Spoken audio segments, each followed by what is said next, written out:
Unboxing nga pala natin ng Redmi 12. 8GB RAM, 128 ang kanyang ROM.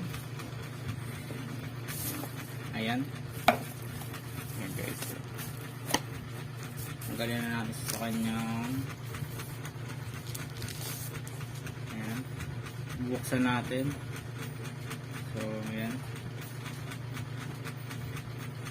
Ito nga pala, meron siyang libreng case. Phone case. So, ilalagay natin. Maganda ba yung laman yan? Yung loob ng ano, yung RAM? Ilang naman yan? 8GB yung RAM, 128GB yung laman. Redmi 12. Ayan.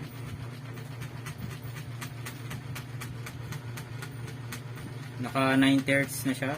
Pwede mong i-adjust from 60Hz to 90Hz.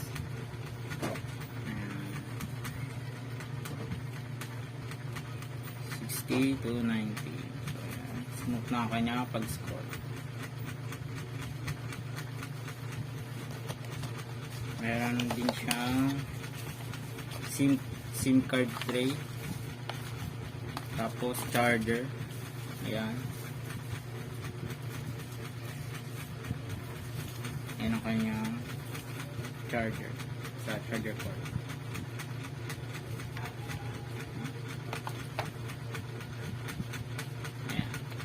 Sige, sabihin mo 128.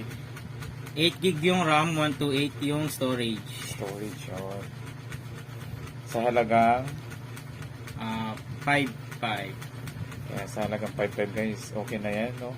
Maganda na yan. Natayo sa mga YouTuber. Bumili kayo guys ng medyo mahal. Ito na guys, pwede na yan, no? Pang ano lang, pang YouTube, pwede na yan. O ano man, kasi hindi na siya naglalag. Ayan guys, 5,000. yung kanyang battery guys, 5,000 mAh. Ayan, pwede na yan guys. Medyo may laban na yan, no? May laban na yan sa YouTube. Lalo sa YouTube, pwede na yan, no? May laban na yan. Pwede na yan. Ayan mula guys sa Redmi 12. Ayan, God bless to all ha mga kapinoy. Salamat sa panonood.